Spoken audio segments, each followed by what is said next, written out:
The curtain has fallen on the land of Rinascita. The players have stepped off the stage, and now it is up to us, the audience, to ask ourselves, was this story worth investing into? The short answer, yes.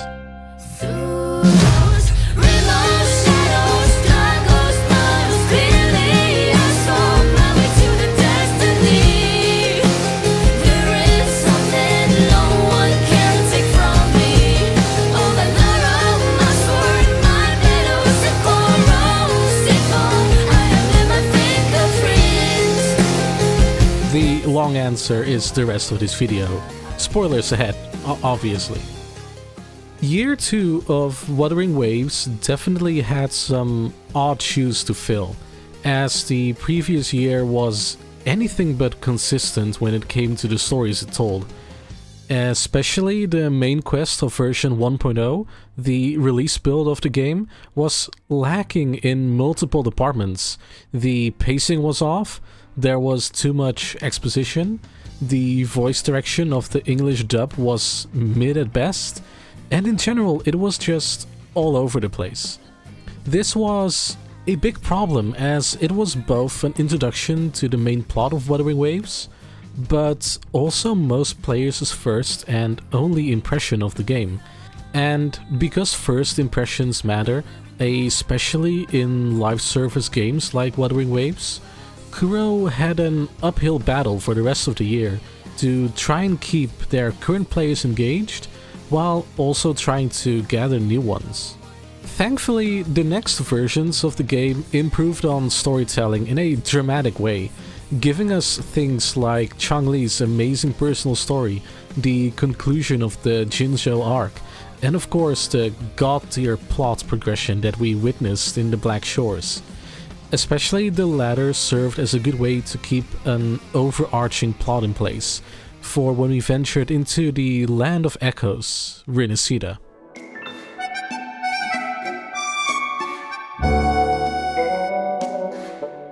If you wanna skip the abridged recap, go to this timestamp for my thoughts. Our first footsteps and adventures in Rinascita and the city-state of Ragunna were, to be honest, nothing special. The first few quests did the usual thing, introduce a new cast of characters like Carlotta, Brand, Zani and Phoebe, give us a tour of the new area of Ragunna, and start us out on our big quest to meet the Sentinel of the region and to get more information about our past. It does quickly introduce plot points that will take up a big chunk of future stories though, like the dogmatic power of the Order of the Deep, the so-called Dark Tide, and the conflict between the Montellis and the Vesalias.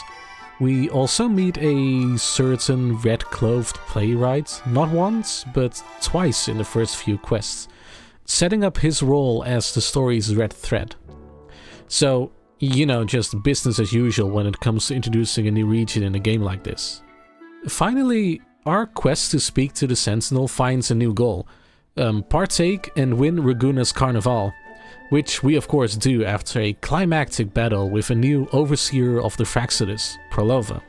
So far, Rinascita's story did nothing too special in the grand scheme of things.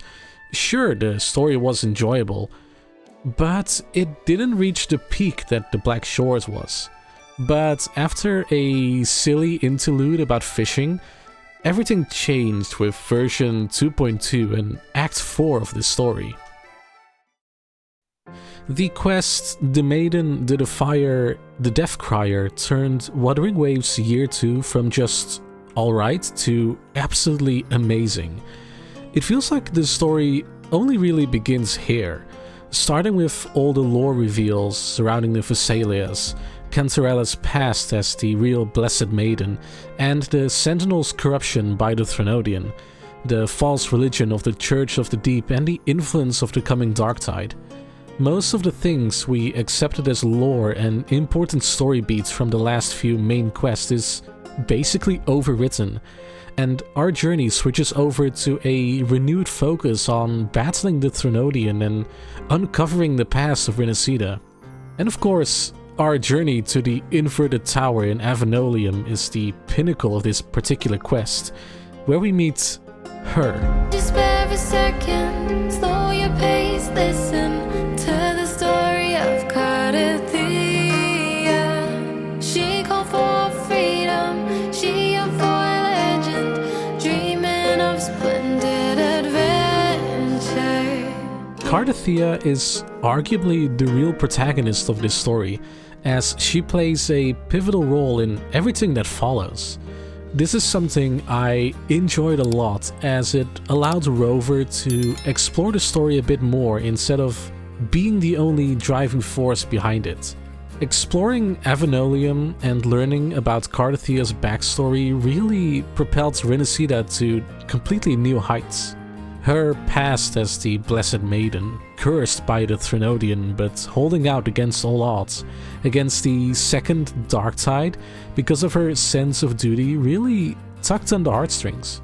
Our duel with her corrupted fleur-de-lis form, created by the Threnodian to act as their resonator, and our conversation with the Sentinel afterwards really felt like Wuthering Waves had found the story they wanted to tell.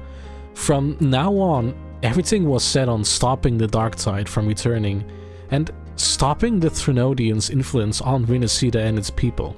So while the plot at first felt like it was rather basic, with squabbling families and the Fraxlers doing their thing, it had now propelled to a more mythical status of fighting a corrupted god to stop the end of days. The story had delved much deeper than I expected. It was already leagues better than most of the other stories we had gotten in the game, due to the expert writing in Cardathia's story, and our next destination would only add to this status.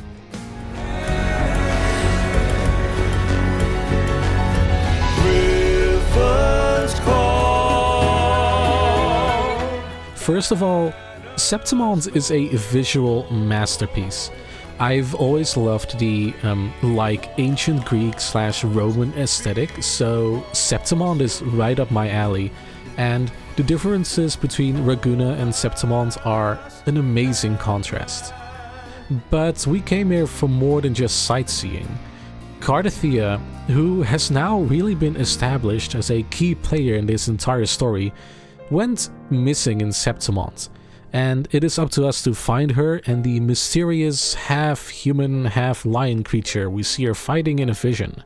We quickly learn that the creature is Arsinosa, the city of Septimont's guardian, who will appear at the end of the city's great Aegon of Champions, a huge gladiatorial event. So, of course, our goal is very quickly established. Win the Aegon to meet Arsinosa and find Cardathia. However, we don't have a way of doing that just yet, as the Aegon is usually a team effort. That is, of course, until we run into my all-time favorite character in Wuthering Waves, Lupa.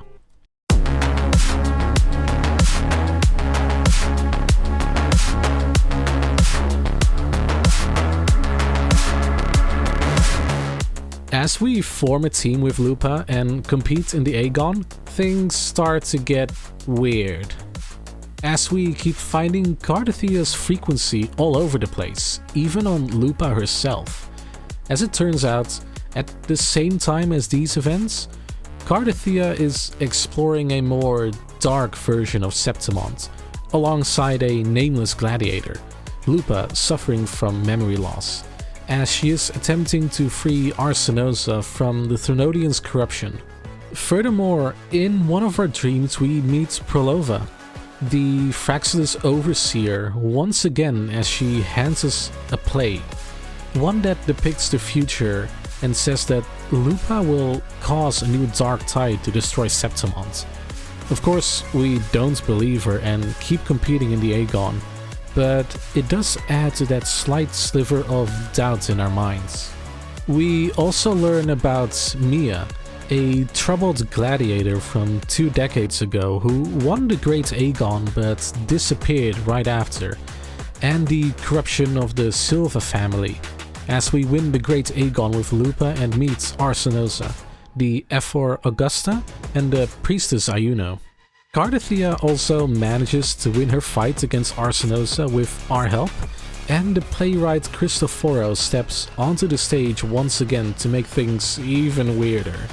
Not bad, just weirder. To be fair, this entire questline, in hindsight, was more setup and introduction for what comes next. Honestly, I do not even know how to begin to explain the chaotic and perfect poetry that is the questline Flames of Heart. It is extremely confusing in the best way possible. Yeah, sure, here goes.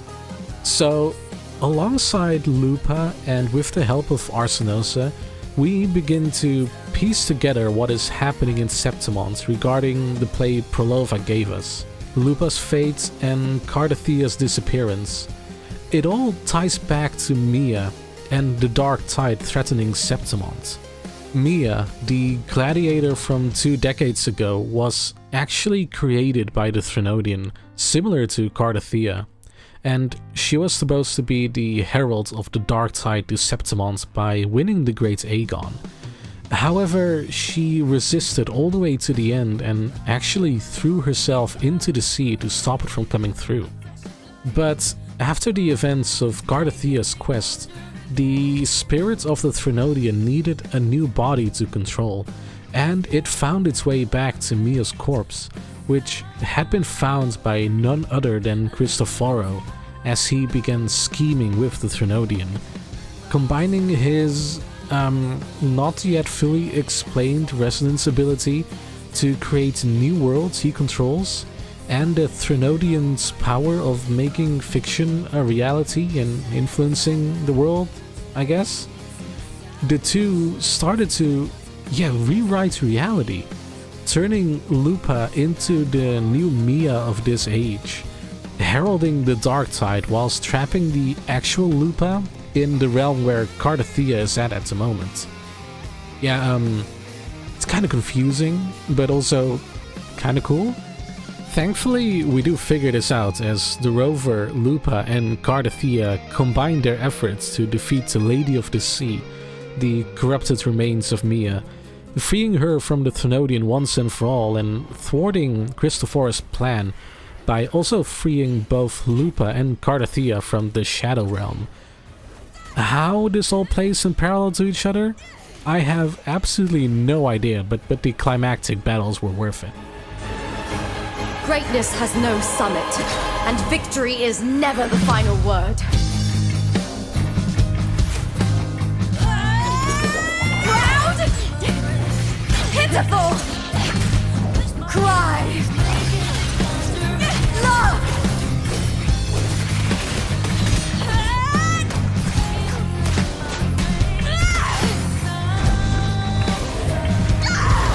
Race to the finish!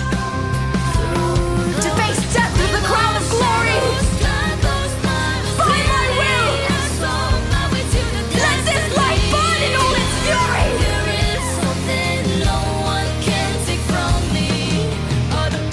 To me, there is no greater joy in this world. Before turning our attention to the hunting grounds of Septimont, where the next storm is brewing, we actually take a detour to the bottom of the sea to fight another modern herald of the dark tide, Fenrico, leader of the Order of the Deep in Ragunna.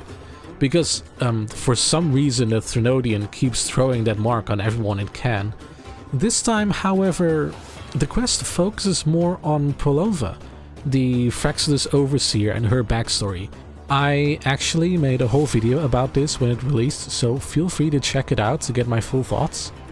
But to focus on the broader picture, we defeat the corrupted Fenrico and actually bring him back to the light, as he sacrifices himself to block the dark tide from exploding into the world, losing a special gem to Cristoforo in the meantime.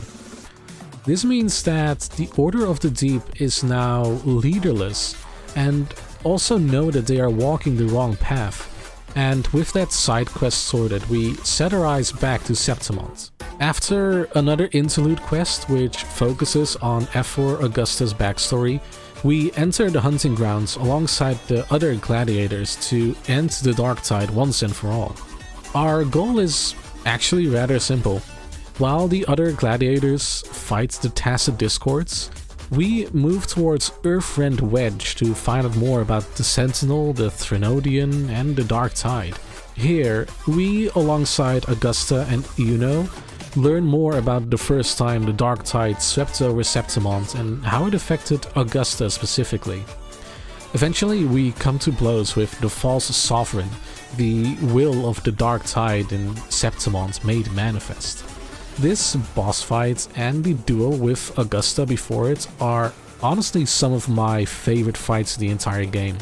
After defeating it, we receive the so-called Civilization capsule from the Sentinel, which houses the past and present of Rinascita, whatever that means. And if all else fails, this can save Rinascita, but we don't know how to open it just yet. During this quest, we also come across the gladiator Avidius, who is eventually revealed to be completely made up by Cristoforo, a fictional character made real by the powers of him and the Threnodian in order to throw a spanner in our plans. Thankfully, when this is revealed, he remains one of the good guys. After the battle, we also figure out that Juno essentially sacrificed her existence in this battle to give Rover and Augusta the win, and we spent the next main quest bringing her back from some kind of ethereal and chaotic purgatory. However, everyone's memory of her is lost. This quest honestly has so much stuff that I'm going to make a dedicated video about it. It's just that good. But now all the pieces are finally in place. All our allies are united under the same goal of stopping the Dark Tide and the Threnodian.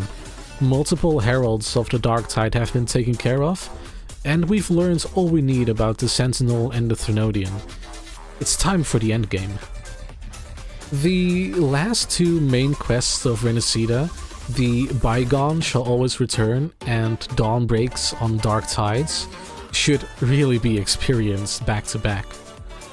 We return to Ragunna after our long stint in Septimont, searching for Cardathia to help unlock the Civilization capsule, as the Dark Tide's influence is seen all over, with dark skies, moody people, and just a sense of dread blanketing the city-state. However, as we reach the inverted tower to speak to Cardathia, this happens.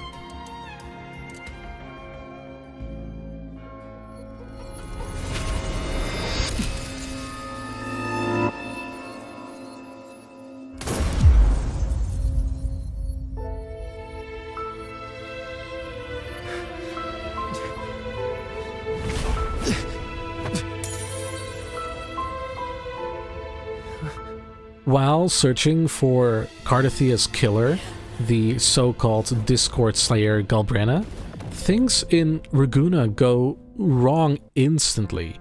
Tacit Discords swarm the city and everyone is evacuated to Alvarado Vault with the help of the Montellis and even Avidius from Septimont, looking to write his own story. At the vault we meet Galbrenna again, who confronts a Tacit Discord disguised as Fenrico and fights with us to save the citizens.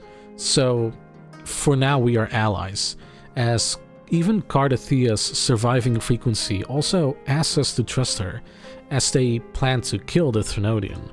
We make our way to Tessaleo Fells to help the Thessalias battle the Dark Tide alongside the surviving members of the Order of the Deep, who have chosen to stand with the people of Rinascita under Phoebe's leadership.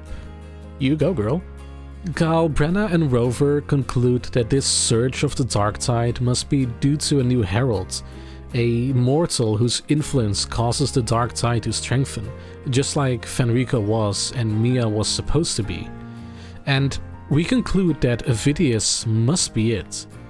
We confront the corrupted Avidius in a really fun boss battle that ends with him sacrificing himself to halt the Dark Tide, a theme which is present in almost every main beat of this storyline.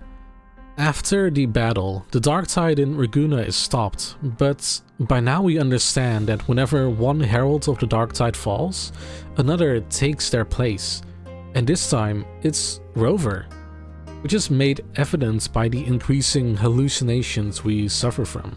As we head to Septimont for the climactic battle against the Thrunodian, we meet our allies as they're in a brutal and drawn-out fight against endless hordes of tacit discords near Three Heroes Crest. But just as things seem to go wrong, out of nowhere all our allies from Ragunna appear to aid in the battle. The Montalis, the Thessalias, the Order of the Deep, and even some civilians and fishermen.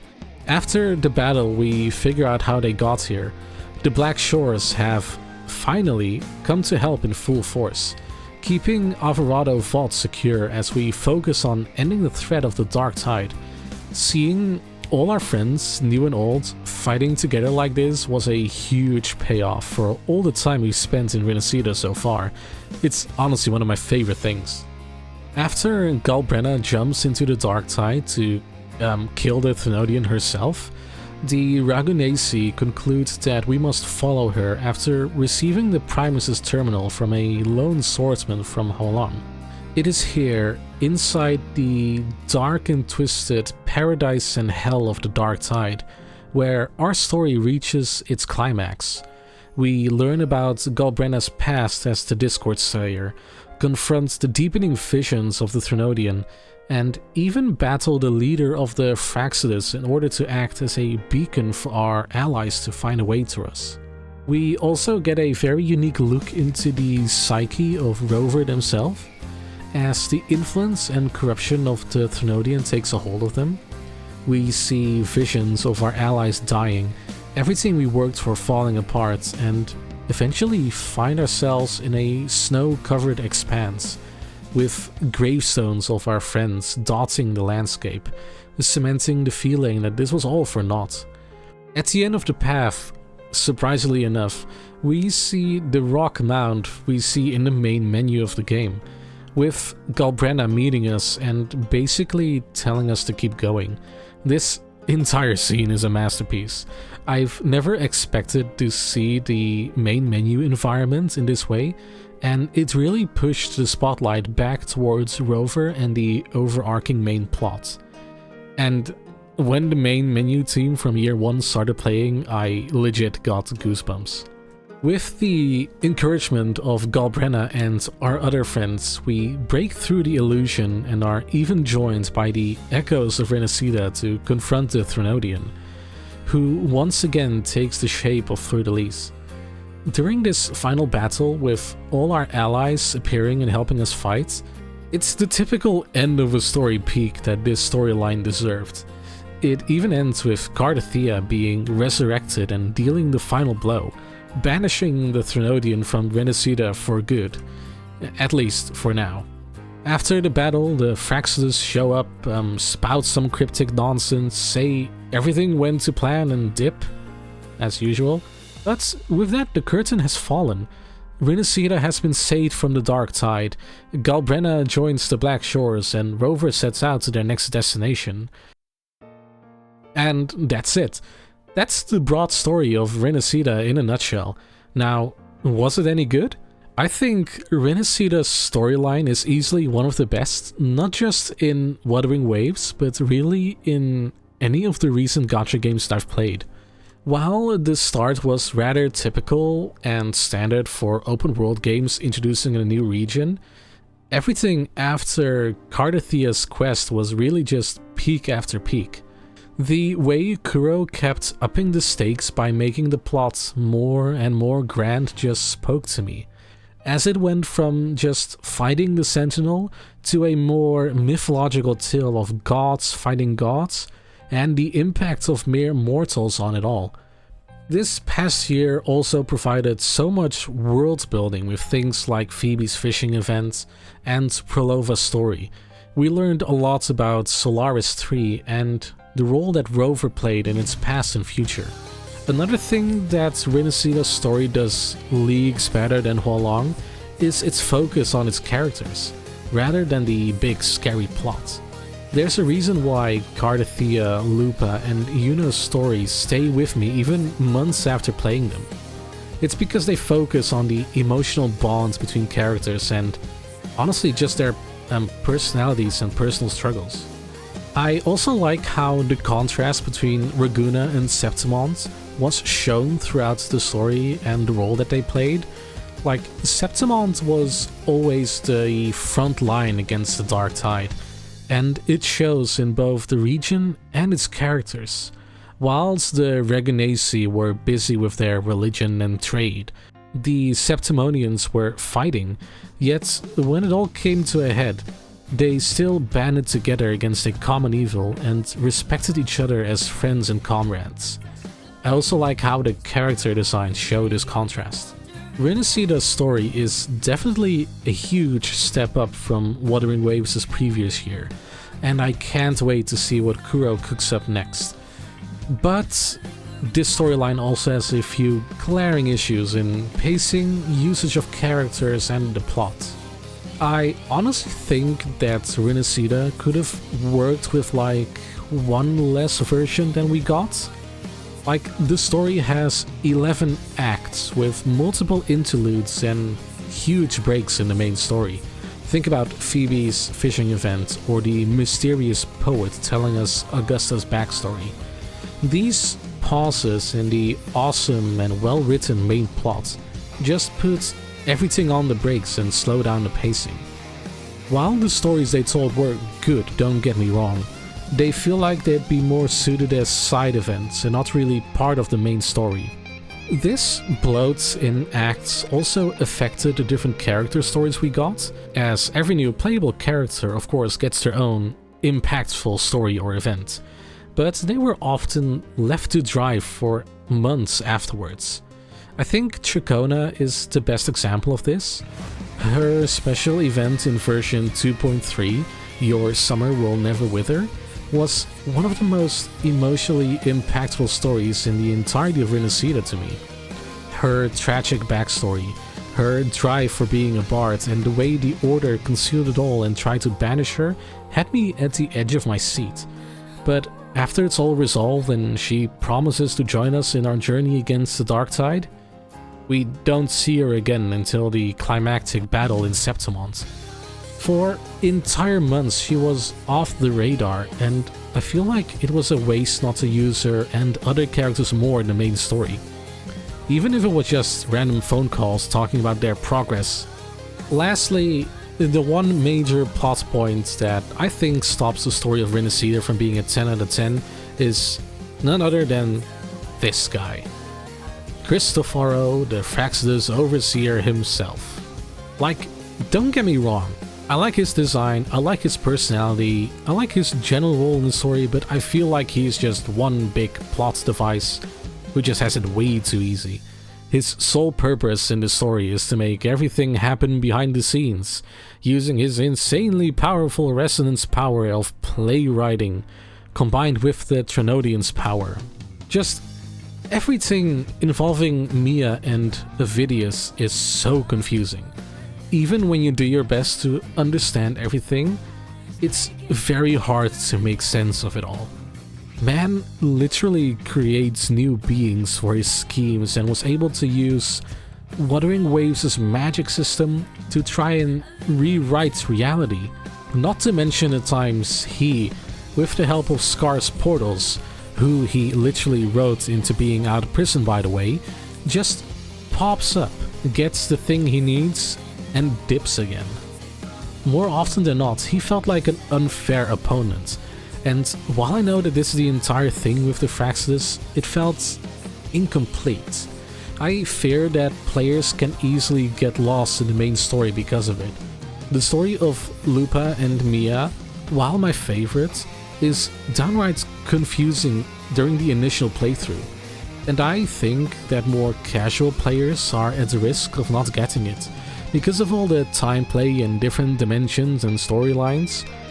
While I adore that Kuro experimented a lot with Rinascita's storyline, I also hope that they learn to keep it a bit more manageable. But All in all, Rinascita's story is a huge win for Wuthering Waves. It's enjoyable, impactful, emotional, and really brings home the mythical parts of this world.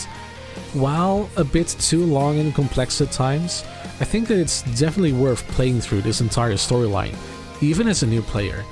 I can't wait to see what the future brings for Wuthering Waves, as it is undoubtedly one of my favorite games to play. But what do you think about Rinascita's story? And what is your favorite chapter? Let me know in the comments below. And if you enjoyed the video, consider subscribing as I post regular deep dives and reviews into the games that I love.